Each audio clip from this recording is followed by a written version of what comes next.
And I believe that energy is never created nor destroyed, like science says. And so that to me means that me, you, every single person is part of a collective conscious.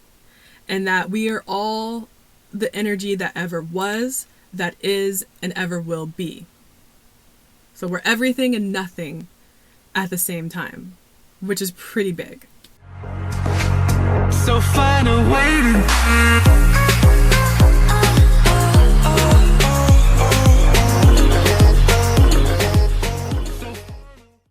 Hello, beautiful beings of light. My name is Monica. Welcome or welcome back to the channel. Today's video is titled, What is an Ego Death? So I don't remember how long ago or which video it was exactly. I might go through after filming this and look for it, but I did talk a little bit about ego deaths in a previous video. And what I said about it basically was that I didn't really resonate with the term ego death because I don't view the ego as being something bad or evil or something we need to kill or disregard, because I feel like every part of us, physically and spiritually, is very important and is here for a reason and are tools for us to learn and expand our consciousness. So I know in the spiritual community, a lot of times the ego is talked about very negatively. Even I have used ego in like a negative context, but I don't think it's all bad. I'll just say that. And I didn't really fully understand, I think, what people meant when they would use the term ego death, because I'm pretty sure your ego is still there. Like, I don't know. I don't think it goes away completely. We do need it for survival and, kind of fight or flight and just different things. It does work for survival and to keep us alive, even if it does it in a very roundabout way. That's not exactly the best or healthiest way for us to go about it. But I started thinking again about what people meant. I'm not going to give you like a textbook definition or what I've heard other people say, because I have looked into it a little bit. I'm just going to tell you what I believe it is, and you can take it or leave it, whether it resonates with you or not, that's fine. This is just my own personal belief of what it means. So the reason I started thinking about this a few days ago was because I had my own ego death, you could say. And I don't think that it happens just once in your lifetime. I think it may happen many times over your lifetime, especially beginning from your initial spiritual awakening, I think is when you have your first ego death. At least that's how it happened with me. But what happened recently was, for various reasons, I was thinking about not continuing this channel anymore. I was going to give up YouTube completely. At least I was thinking about it. I hadn't decided. And when I initially started thinking about it, I got so bummed. And I was thinking man, if I'm not a spiritual teacher, who am I? What am I doing? And it felt like I guess you could say my ego was dying at that point. And the reason why is because I think ego also has to do with our perception of our identity. And especially now more than ever, we have so many labels that people can go by, or at least so many labels that people can identify with. Like some of my labels would be, you could say, Black or African American, woman. Say I'm in my 30s.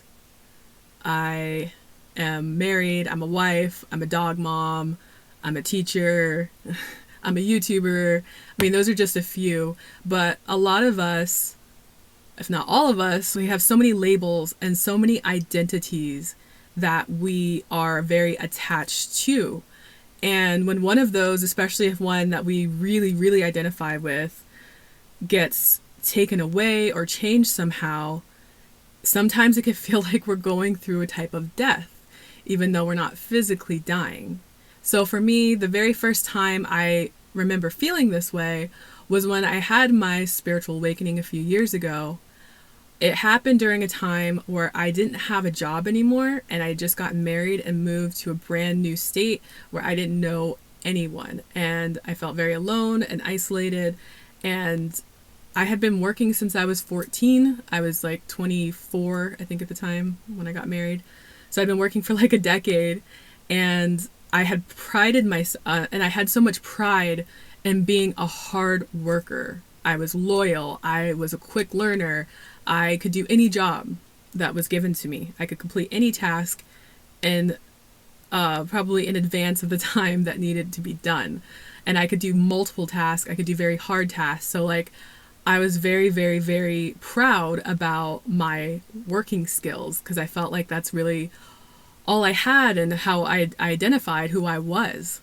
And in reality, I don't believe we can just box ourselves in with these labels and just say this is all of who I am, or this one thing is 100% completely me and who I am. And if I had to tell someone who I am, like, that would be it. Like, I am a worker. I work at a bank. I do this, I do that. And especially when we meet new people, that's usually one of the first things I'll ask: what do you do for a living? And that tends to solidify the identity of who we believe we are. And I think all of us come down here with soul purposes and missions. I don't think it has to be necessarily just one. I think it can be many things at many different stages of our lifetime.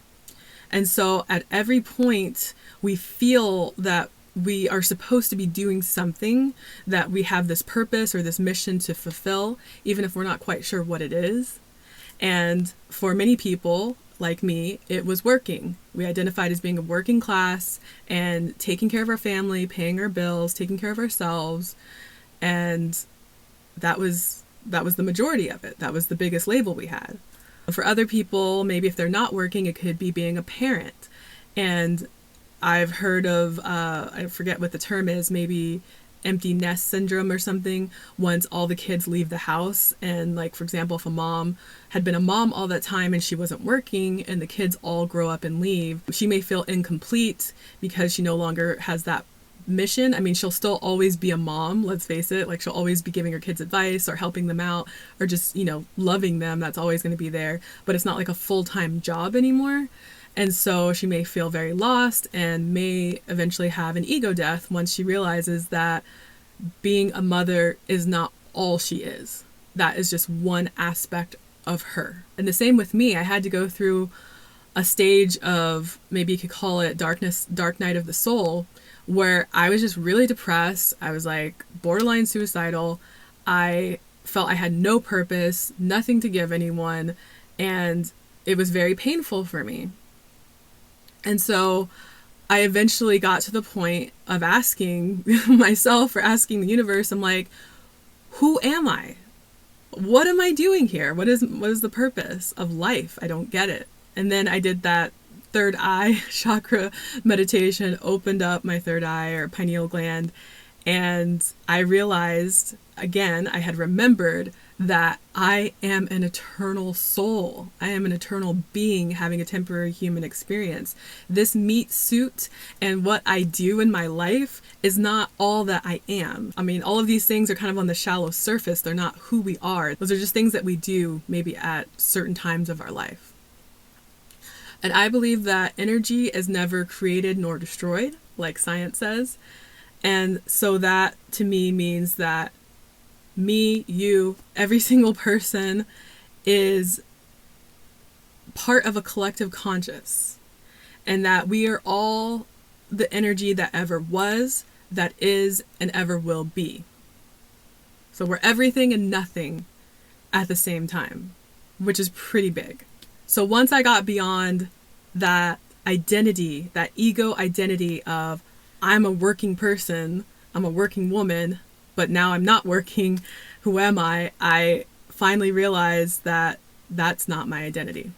I don't have to limit myself to just being that thing. And then it seemed like no matter what I did after that, I felt pretty complete and whole as a person, as a soul. who's just exploring this journey we call life. However, years later, I had to remember that again, just like I said recently, when I thought I was no longer going to have the identity of a spiritual teacher at this point in time, and what else was I going to do was my purpose. I instantly realized that again, I was having what you could call an ego death. Although my ego is still technically there, it did feel like a part of me was dying. And I feel like this is not the last time this is going to happen. I'm going to have more experiences and labels that I'm going to identify with. And if and when something changes or is just not there anymore, I'm going to have another ego death, and I'll have to remind myself once again that I am not just that label, and it's okay to ebb and flow with the current of life and just keep moving and changing and growing and expanding. I just want to remind you today that you are not just your labels. You are not just the identities that you have in this lifetime. There's not enough labels to describe the complexity of your soul and who you are as a light being, as a spiritual being. So remember, no matter what leaves your life, it's going to be replaced by something better. And you're going to have many identities and labels probably over your lifetime. And you may have an ego death or keep having multiple ego deaths like a lot of us do, but that it's okay. Like they say, you're not dying, you're just waking up. And after your initial spiritual awakening, as you keep growing your consciousness, because I don't think we ever stop awakening once we start. It just keeps progressing and we keep leveling up. So that means that we could potentially have many ego deaths throughout our spiritual awakening, all the way from, your initial awakening to the end of your life. It just may happen that way, but we can still remind ourselves that we're okay, we're not dying, just breathe, we're gonna figure it out, and that life goes on, and we just keep flowing with it. Alright, that's my video for today. Hopefully that is a little bit helpful to give you a little bit of clarity on my version, at least, of what ego death is. And then let me know in the comments if you have experienced this before, or if you know anybody that has experienced. I would love to hear your thoughts on it. So as always, until next time, I hope to see you in the next video. Bye everyone. Much love and light.